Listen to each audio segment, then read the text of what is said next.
大家好，又係我哋遙控工房 channel 時間啦。咁今日我哋要介紹啲乜呢？咁我哋會介紹喺我手上面呢一支嘅遙控器啦。咁講到呢一類咁嘅棍控啦，咁好多時候大家嘅 impression 咧都係會覺得話會唔會係愛嚟玩飛機多啊？咁的而且確呢一支 PL18嘅話咧，18個 channel 咧，亦都係為以呢個嘅玩飛機為主。咁但係咧另一方面咧，呢一支控嘅話咧，有個好特別嘅地方咧，就係話佢比其他牌子嘅控咧係多咗一個咧叫做工程車嘅 mode。咁今次咧就 FlySky 嗰方面咧，佢哋就俾咗一支控我，咁希望想我多啲講解下關於佢哋呢啲咁功能。咁但係咧就未喺講解呢個功能之前嘅話咧，咁我相信大家咧最想睇下究竟呢一支控裏邊有啲咩嘢啦，咁同埋究竟呢一支控 compare to 譬如話其他牌子嘅棍控啦或者剩嘅話咧，究竟佢哋有啲咩特別咧？又或者譬如舉個例，會唔會同我哋之前介紹過嘅 MB4 有啲咩關係呢？咁我哋即管就開箱嚟睇下。咁喺我哋前面呢盒呢，咁係 FlySky 嘅新嘅控啦 ，PL18 啦，咁英文名叫做帕拉丁啦。咁我一聽到呢個名嗰陣時候呢，我第一件事諗起呢就係之前就國內有一架嘅跑瓦力嘅車，咁或者大家唔知，大家知唔知帕拉丁點解咧？帕拉丁咧就意思即係話咧就係聖騎士，就係天主教裏邊一個嘅比較特別嘅人物噶嘛。其實近年嚟講咧 FlySky 咧唔少個控咧由以前譬如舉個例叫 I 乜乜啊 I 乜乜之後啦，咁後來就去到第一支改咗有名叫 Navana 啦，咁就係呢個嘅我哋所謂叫涅槃嘅係一支棍控嚟嘅，咁跟住第二支有名嘅話咧叫 Noble MB4 啦，即係我而家用緊嗰支控啦，咁開始有名啦。Noble 啊就係呢個歐洲嘅貴族嘅名啦，咁然之後呢個又係一個好歐洲嘅名帕拉丁，咁所以我都覺得FlySky 可能都係希望想咧啲名咧係比較嚟講歐洲少少或者靚少少啦。我諗呢支控嘅話，你會見到個盒嘅話咧全黑色啦，跟住上面又係有呢個咁靚嘅反光 logo 啦，咁側邊亦都睇到啦 FlySky 嘅 logo 啦，咁成嘅話，其實個樣咧，其實整體嚟講都係好似翻我哋呢個嘅之前 FlySky 嘅 MB4 咁樣噶啦，咁或者我哋睇翻盒裏面嚟睇下先啦，同埋打開佢啦，又係好似 MB4 咁，或者打開你就見到啦非常之靚，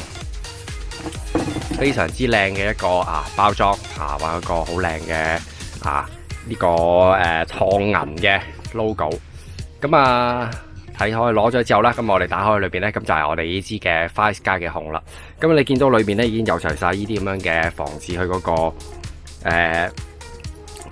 我哋所謂叫 gimbal 啦，即係嗰個搖桿啦，即係避免佢有啲咩衝撞、碰撞成有呢兩嚿嘢啦。咁甚至將來譬如舉個例，你要擺落嗰啲盒嗰度，可以用翻都算幾唔錯嘅。咁有呢兩嚿嘢啦，我嚟保護啦。咁另外仲有呢兩個搖桿啦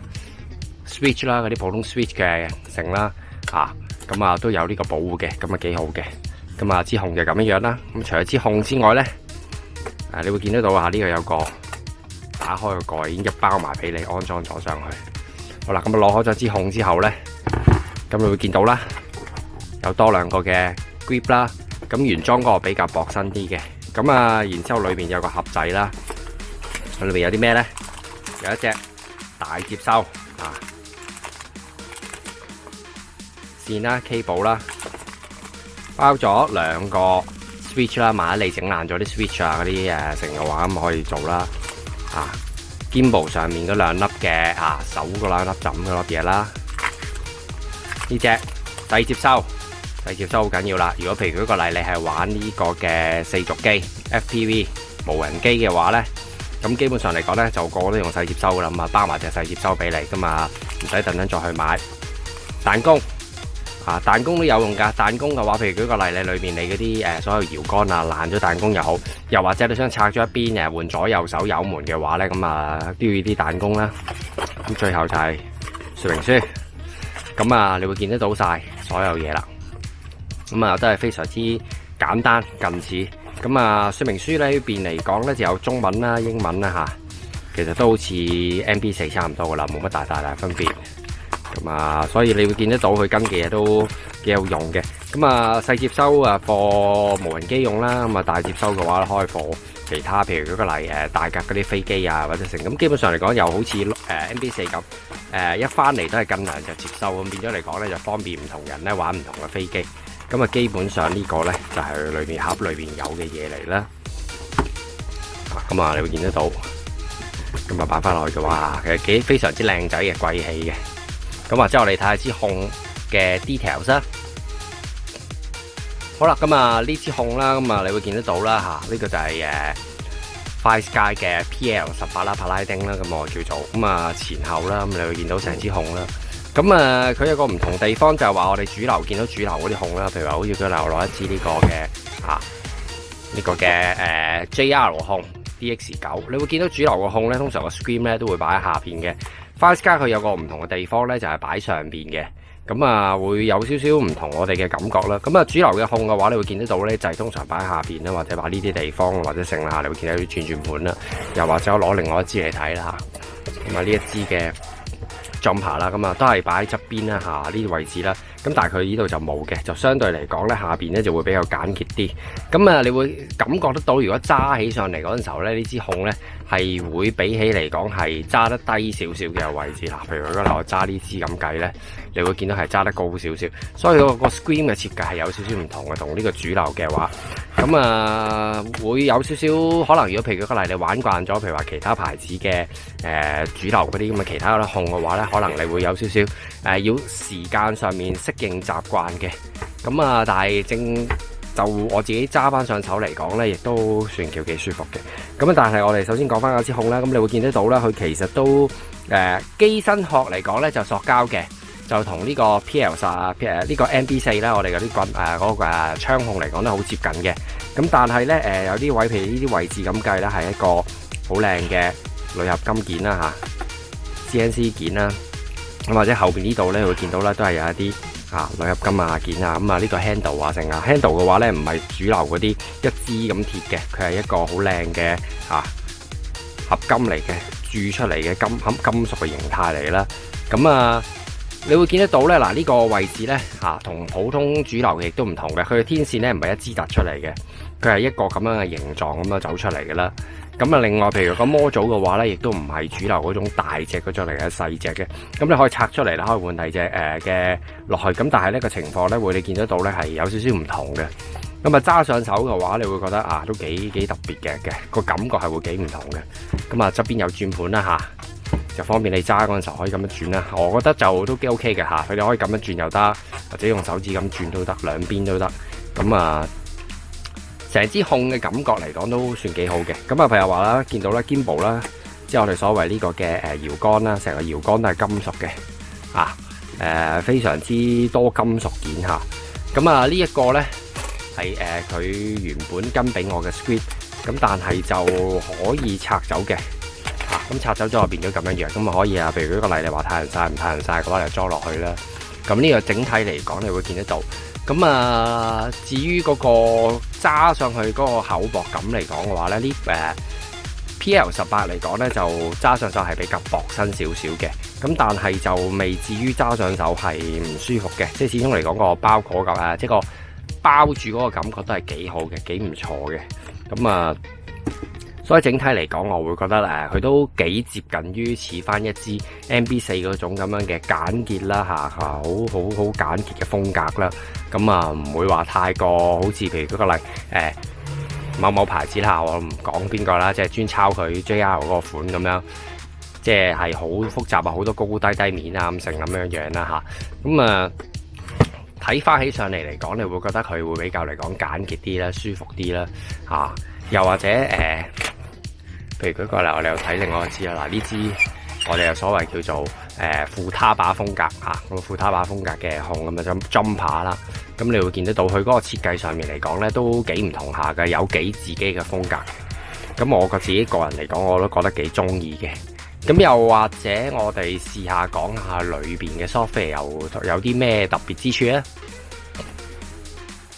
OK， 咁或者我哋睇一睇呢一支 FireSky 嘅操作嘅 menu 先啦。咁啊，因為其實我覺得都值得比較講關於佢個 menu 嘅，因為相比其他唔同牌子嘅遙控器呢，其實佢 menu 係其實都幾唔同下嘅。咁所以我哋呢就會講佢個 menu 裏面啲嘢先啦。咁啊，首先第一樣嘢啦，咁啊要開咗支控嘅話呢，咁我要點樣開咗支控呢？咁普通唔同牌子嘅控嘅話呢，佢哋嗰個嘅安全機制都會有唔同嘅。有啲當然就咁劈拍掣咁啊，最簡單啦。咁但係如果係電子觸控嘅話呢，有啲可能係要撳實一段時間，跟住然之後佢先會着。咁而 FireSky 呢一支控嘅安全模式嘅開關方式係點樣樣呢？你會見到有兩個 power 掣啦。咁唔係我撳掣一個掣就會着嘅，唔着嘅。OK，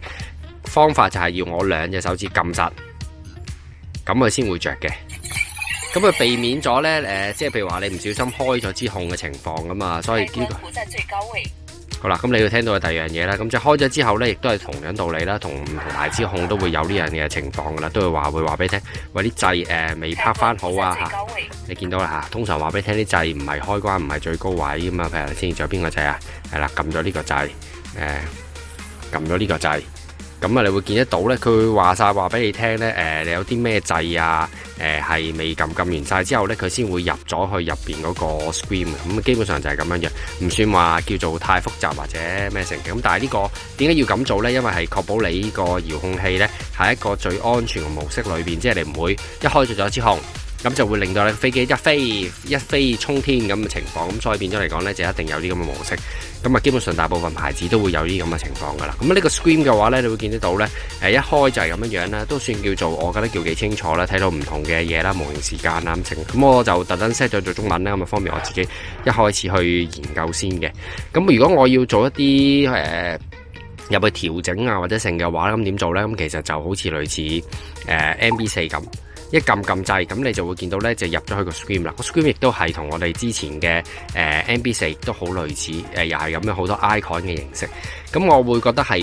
得幾中意嘅，因為譬如舉個例咧，第二牌子或者我撳俾大家睇下啦嚇，支控俾大家睇下，咁啊，你會見得到個 screen 嘅分別啦。譬如舉個例，而家用翻一啲嘅攞翻係啲掣拍翻去先，又係見到有類似拍咗嗰啲掣，你要拍翻好晒佢，咁佢先至會俾你開着。如果唔係嘅話咧，就唔大可能。Enter 咗入去，見到咧，你見到個 screen 咧，相對嚟講咧就會比較多啲古靈精怪嘢要去撳，冇得撳嘅。你會睇得到咧，你要揾一個資料出嚟都幾煩氣。譬如講你要撳，首先要撳，可能你要揾個 model，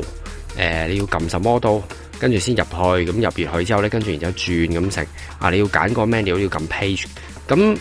呢個就係一個算係我哋所謂叫 OpenTX 嘅界面啦。你要揾嘢嘅話呢，相對起嚟講呢，就都有少少煩氣。譬如如果我要入唔同轉唔同嘅飛機嘅話呢，我要咁撳啦，跟住然之後撳啦，撳完之後又要撳實啦，又要揀 select model。呢個係 OpenTX 嘅界面嚟。咁但係相比起嚟講呢，譬如舉個例，我用 FireSky 嘅話呢，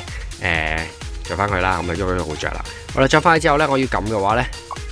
我只係要撳呢度嘅話咧，我就可以入到去裏邊我 menu 裏邊想 set 嘅嘢啦。我要話咩reverse mode 啊，成啊邊樣嘢係 reverse 啊嗰啲嘅 subtrim 又或者係嗰個中位啊，成啊各方面啊微調。咁會見得到咧相比起嚟講咧，都係樣嘢咧都係會比較容易啲控制嘅。咁呢個 menu 嘅觸控反應亦都算係唔錯嘅。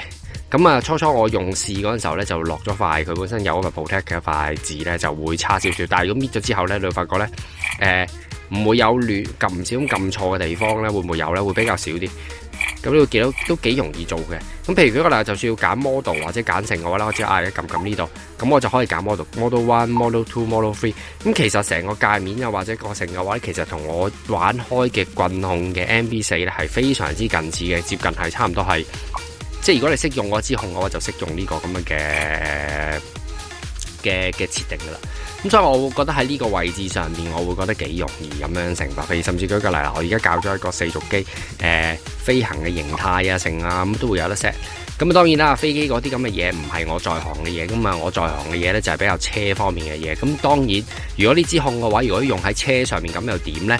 咁咧其實佢呢個 remote 嘅話咧，就可以揀有頭先模型啦，我揀翻 model 啦。咁啊裏邊咧有得設定呢個模型類型嘅，你會見到飛機啊、直升機啊、滑翔機啊、三角機，跟住轉落去你會見到有個工程車。工程車咧就類似又未至於去到貨櫃車，咁但係咧佢就俾你愛嚟 set 一啲嘅，譬如話搖臂啊，即係嗰啲譬如話啲有搞嗰啲咁成嘅嘢嘅。咁但係你話就咁愛嚟當貨櫃車冇用得唔得咧？會好多嘅。咁或者我撳埋去大家睇下啦。係咪 set 咗係啊？試咁試完之後咧，我發覺咧成個 menu 咧得翻2頁啦。頭先我哋有3頁嘅，而家得翻2頁啫嚇。咁原因咧就係因為咧我哋已經入咗去嗰個撳錯掣先。好，咁咧得翻2頁啦。你會見到容易好多嘅，睇嘢容易好多嘅，因為問題在咧佢通道少咗。咁但係咧你入到去嘅話咧，你見到佢會有少唔同啦，方向啦、大臂、小臂咧、滑掘啦，就係因為佢放嗰個工程車滑掘嗰個挖土機嗰樣嘢。即係如果譬如舉例，你有錢買呢個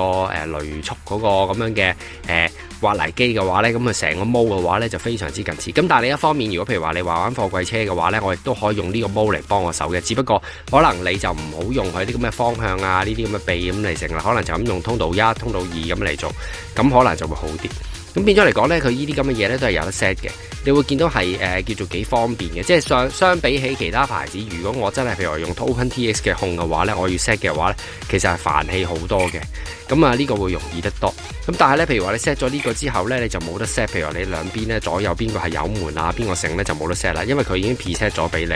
咁啊，所以呢個要留意翻。咁如果譬如話要 set 去做呢個嘅左右兩邊邊面油門邊面剩嘅話咧，咁我就要去翻睇先，唔係呢個模啦，係啦模型。咁你會揀翻啦其他嘅模型類型啦，譬如舉個例，我揀翻做呢個嘅多軸機啦嚇，咁揀完之後咧，係有專家同新手，仲要專家同新手。我呢啲好明顯係新手嚟㗎啦，咁所以有個新手先啦。OK， 出咗之後咧，你會見得到咧佢各方面嘅話，嗱呢個係簡單模式啦嚇，咁你會見得到佢嗰個 setting 啊、成啊點樣做法啦。咁如果我揀去做呢個嘅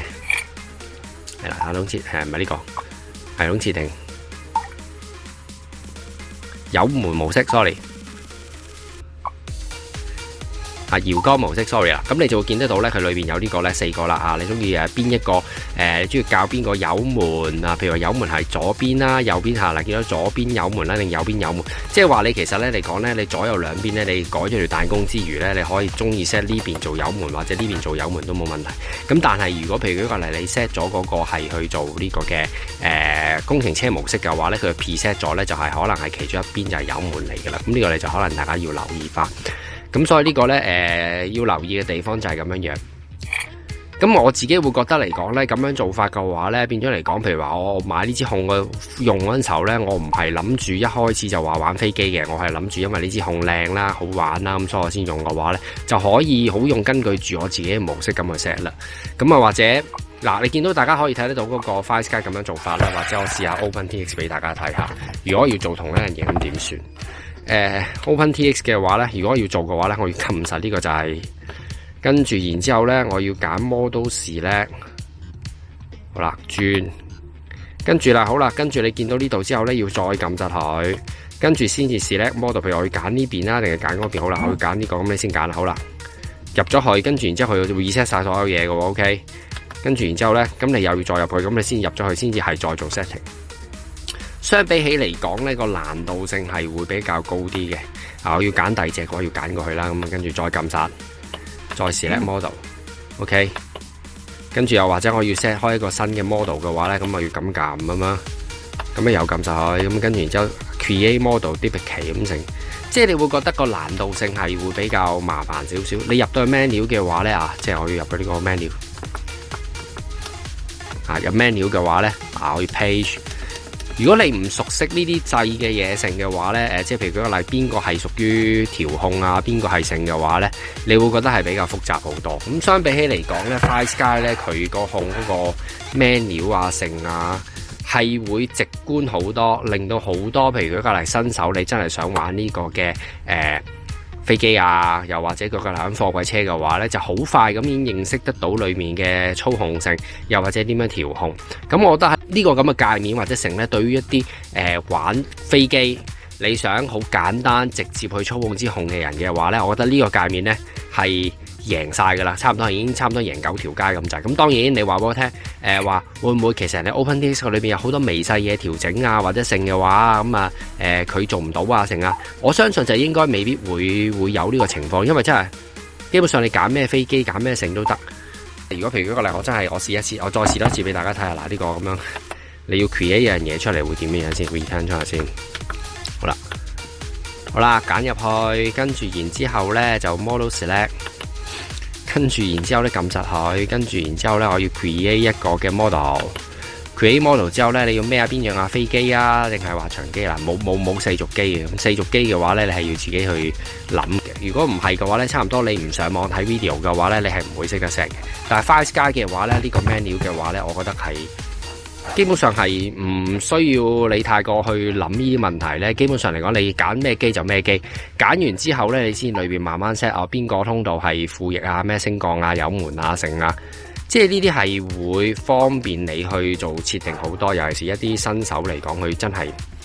乜都唔識。我想買一支控，開始去做呢件事情，咁我會覺得呢支控係俾佢哋優勝嘅地方啦。咁基本上嚟講，嗰個介紹就係呢個咁樣嘅 menu 就係咁樣樣啦。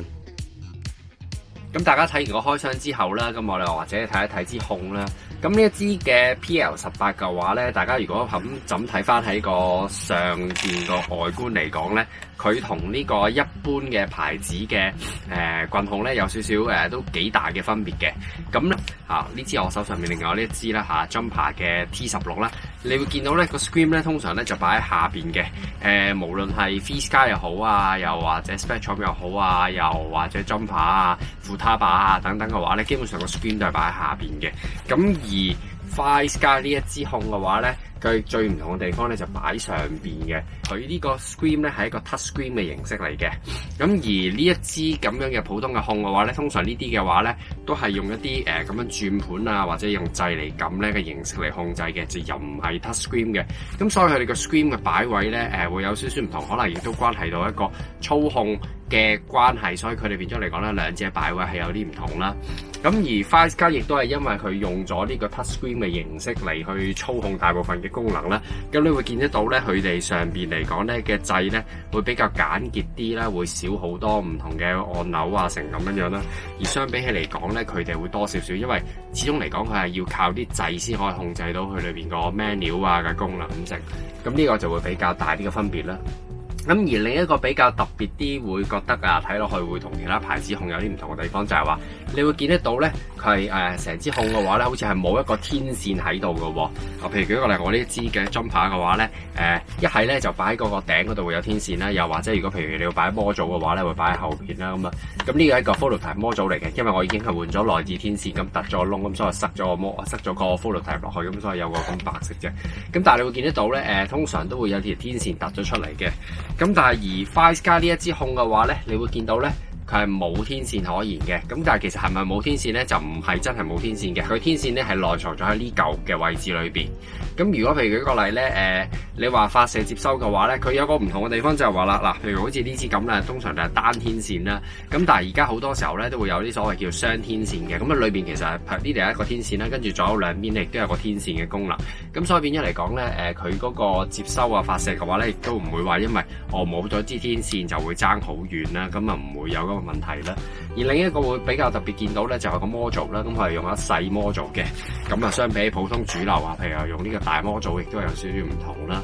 咁啊呢個就會你喺外觀上面見到幾大嘅分別啦。咁而佢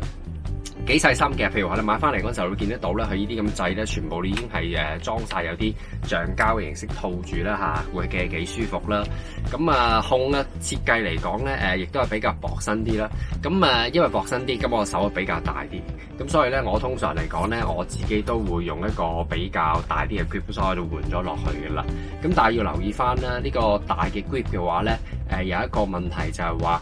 大嘅 grip 咧，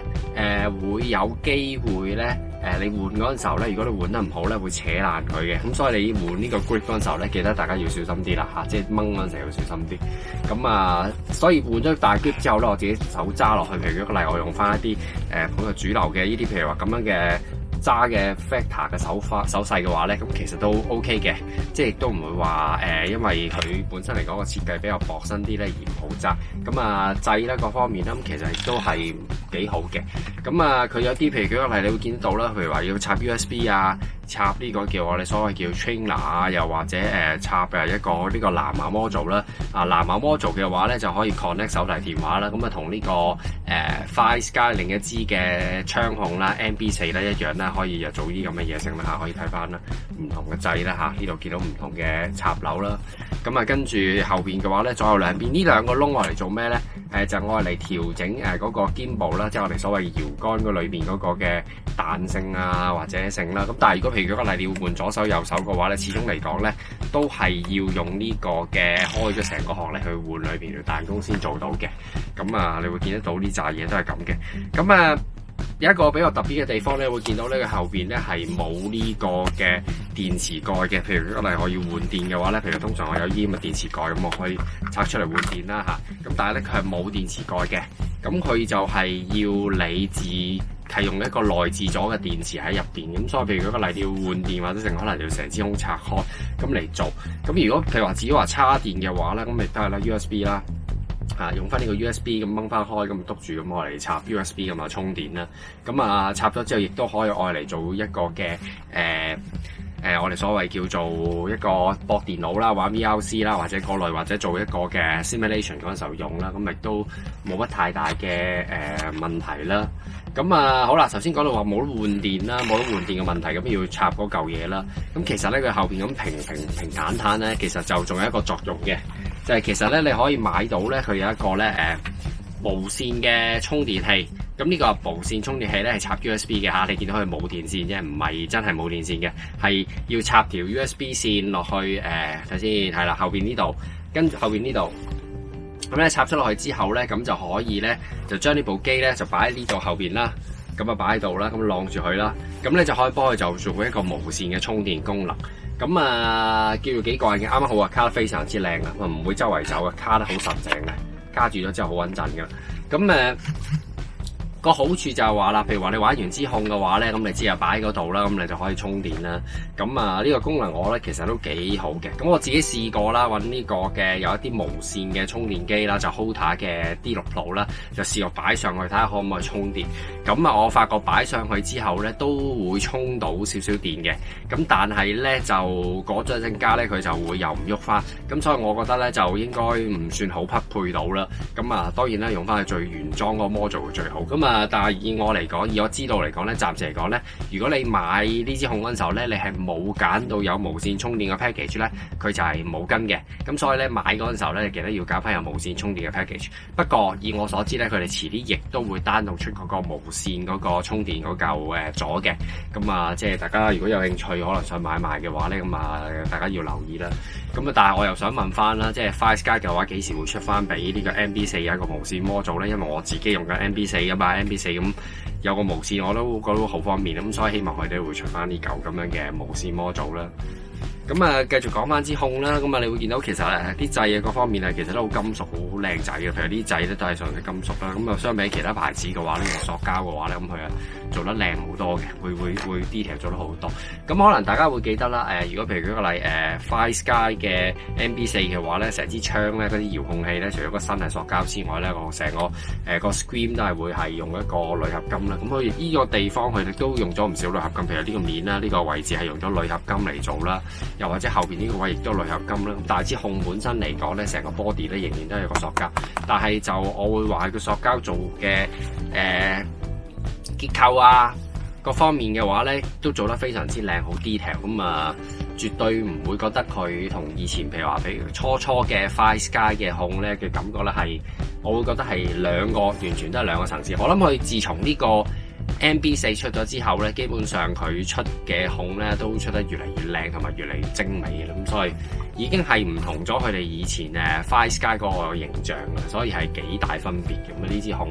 咁啊仲有啲 detail 可以睇啦，譬如呢個位置啦，呢一支通常就我哋譬如話平擺喺度嗰陣時候晾住支控，咁等你可以插咗手入去，咁同埋唔會撞到啲嘢嗰個咁嘅支架啦。咁啊好多時候好多牌子咧都係一條咁樣鐵咬出嚟嘅，咁佢唔係嘅，佢係一件係cast 成嘅金屬嚇，呢應該係鋁合金 casting 一件咁樣嚟做出嚟，你會見到一件咁樣 casting， 好靚仔。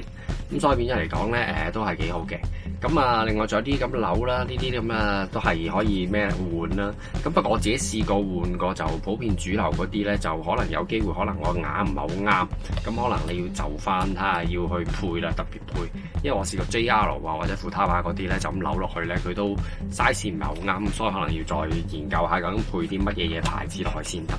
咁啊，原裝跟呢啲咁樣嘅肩部上面呢兩粒啦。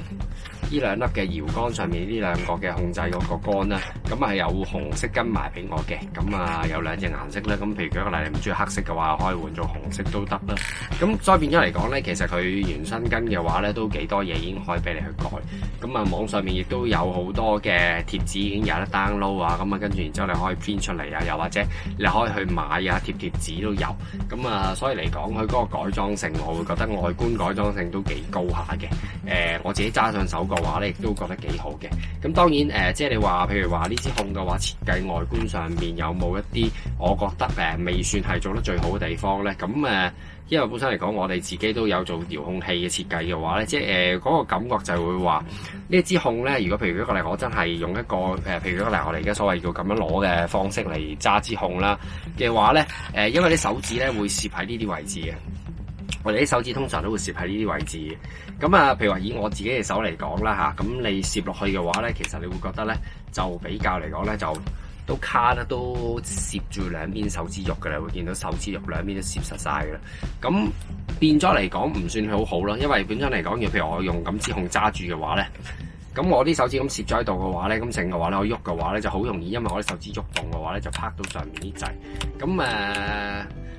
有啲朋友嘅話，可能就會覺得唔係咁好啦，即係變咗嚟講，可能好容易唔小心一揩咁啊，拍到拍咗個掣。咁可能你就會開動咗本身你支控有一啲 function 啦。咁其實唔少牌子嘅控嘅話咧，佢哋呢個咁樣嘅間距咧，都可能會做翻闊少少嘅，咁啊避免就係話呢個問題就話用嗰陣時候會撞到啦。咁啊另外仲有譬如舉個例，之前就同呢個香港無人機協會嗰邊嘅朋友喺度噏過啦。咁啊呢啲掣嘅距離咧，亦都會牽涉到嗰個支控用嗰陣時候嘅安全性。譬如舉個例呢個啦，咁呢個問題上面嚟講咧就 OK 嘅，即係唔會話因為用嗰陣時候咧會撞到一啲唔應該要撞嘅掣，呢個位置係 OK 嘅，我覺得。但係就有啲其他牌子咧，就佢哋所講咧，就話俾我聽咧，就都會撞到呢啲咁嘅掣啊，成啊就唔係咁好用。咁但係至少喺呢個位上面嚟講咧，我覺得OK 嘅，冇乜太大問題。咁成支控嚟講個重量啦，或者同呢啲控咁嘅重量嚟講咧，我會覺得嚟講相對嚟講係重少少咧，唔會話好多。咁但係就有一個我覺得可以改善嘅地方，就話通常佢哋用呢控嘅話咧，都會做一個實驗嘅，就係擺中位實驗。咁擺落去擰嘅話咧，你會見得到咧，佢唔算係把嗰落位你見到啦嚇，咁樣咧浪起咗少少嘅，即係可能呢邊係會浪起咗少少。如果最理想可能係平嘅，不過因為呢支控咧，其實我係要靠你睇呢個 screen 裏邊有啲嘢咧，可能操控嘅話咧，咁可能呢個 screen 咧有少少移動咧，咁啊會好啲。又或者我試下第二支控俾大家睇嗰個夾出嚟嘅效果會係點啦。譬如講嚟我揾呢支嘅jumper啦嚇，jumper嘅話，如果我咁樣夾上去咧，基本上咧佢支控咧係接近一個水平狀態嘅。咁通常啲人咧就會比較 prefer 係咁樣嘅情況咧，就會中意少少嘅。咁至於兩者之間大家中意邊一樣嘅話，咁可以係大家去選擇啦。咁暫時嚟講，即係我以我所講嚟講啦，呢支控嘅外觀啊或者性嘅話咧，我覺得係可以接受嘅。咁好啦，咁另一個問題就係頭先我哋一開始就講到啦，話呢支控咧同其他控嘅牌子有個最大唔同地方咧，就個 screen 個位置。咁個 screen 嘅話，通常擺下邊啦。咁點解擺下邊咧？因為我咁揸落去支控嗰陣時候咧，其實咁樣嘅話咧，其實可以幫我咧個人個身咧遮住咗嗰個太陽咧，等佢唔好直接曬落去。咁我可以睇得清楚啲。不過譬如舉個例，你玩緊呢個嘅 FPV 無人機嘅話，其實你唔會睇到 screen， 因為你眼已經係遮住咗，俾個 goggle 遮住咗啦，咁唔會睇到 screen 啦。咁所以個 screen 係咪擺喺嗰個位置或者擺喺個位置嘅話咧，反而又唔係，其實唔係咁重要。至於我哋話太陽遮唔遮個問題嘅話咧，咁亦都係因為咁啦。咁所以咧 FlySky 咧，其實咧跟控嘅話咧，佢係跟咗一個咁樣嘅，即係如果你見到我開入講嘅時候，其實已經睇到啦，遮住喺度啦。咁如果我一開咁，其實就可以遮住咗。咁啊唔會話因為嗰個太陽問題咁而睇唔到個問題，咁所以有呢個你都可以用嘅，咁我覺得有一個可能性啦。咁但係當然啦，呢一支控嘅，因為佢本身嚟講個 screen 擺咗上邊咧，相對嚟講咧呢個 gimbal 嗰個位置擺位咧其實係低咗嘅。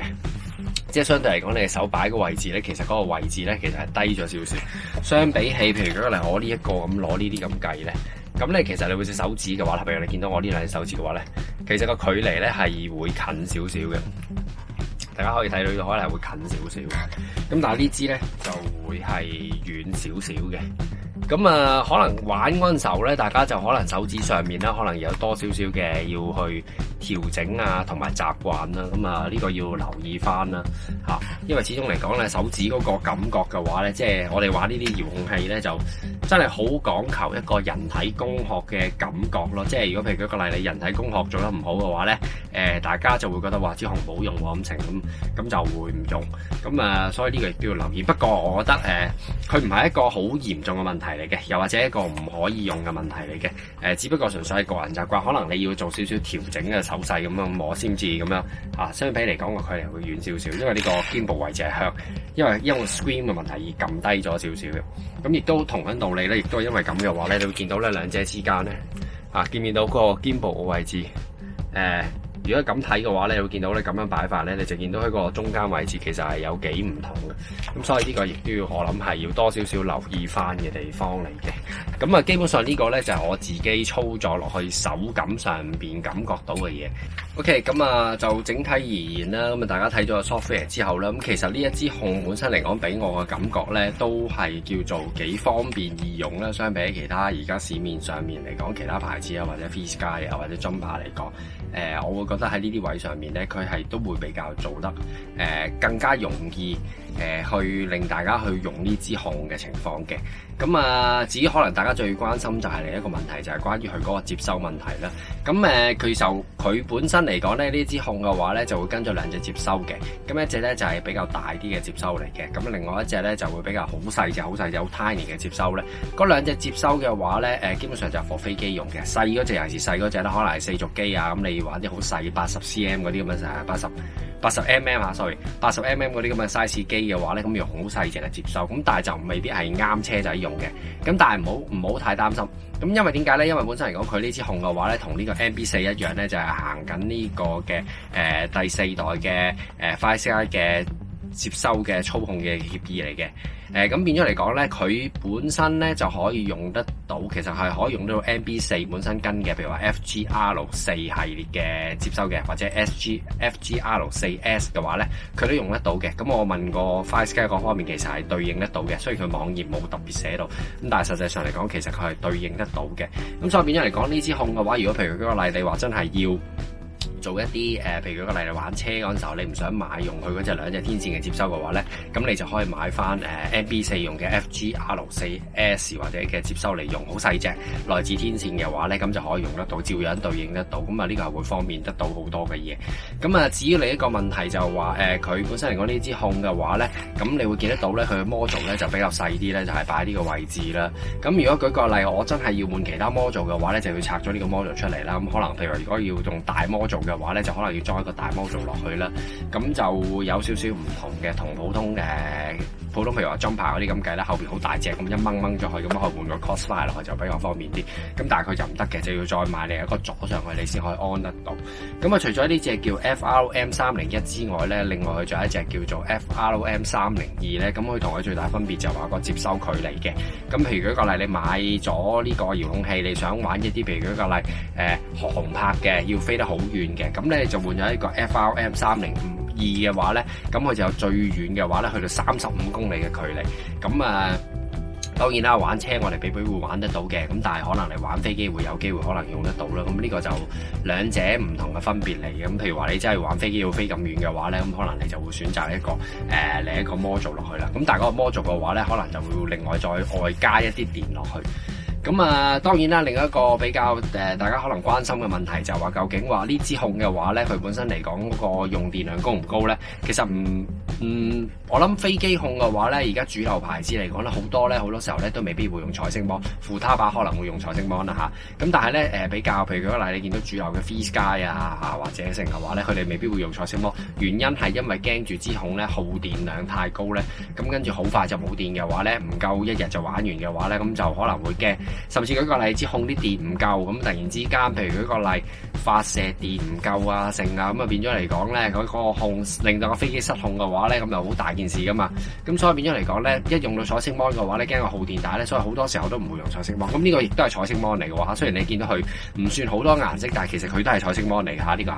係同呢個 MB4 一樣係彩色芒。咁佢所以因為呢個原因咧，佢內置咗個電池嘅話咧，係足足有成4300個 mAh 嘅咁嘅電池 size。4000以上嘅電咧，咁其實基本上比好多出邊嘅牌子咧已經高好多下。咁所以變咗嚟講，你就算用咗彩色芒嘅話咧，亦都會好好多。咁亦都頭先我講啦，譬如嗰個你要用一啲外置模組嘅話，譬如如果你用外置模組嘅話咧，佢用嗰個302個咧飛35公里嗰個嘅話咧，佢下邊咧係有個位嘅話咧係可以插電嘅。咁變咗嚟講咧，就確保咧你飛行嗰陣時候咧就有一個比較安全嘅情況。咁但係當然啦，我哋玩車嘅話，其實就唔使要去到咁誇張嘅。咁但係至少，如果有一日，譬如嗰個例，你玩車玩到咁上緊，你話我想試下玩飛機嗰陣時候咧，咁呢一支控嘅話咧，亦都俾到你一啲位置咧，令到你可以好安全啊，玩得好開心嘅飛機，即係唔會話玩下突然之間冇電咁情況啦。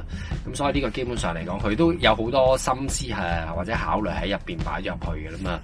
即係我會覺得算係一個，我覺得係叫做幾唔錯控。咁至少嚟講，因為佢呢支控本身嚟講都算係叫做 Fly Sky，暫時嚟講係軍控嚟講係最頂級嘅 model 嚟嘅啦。咁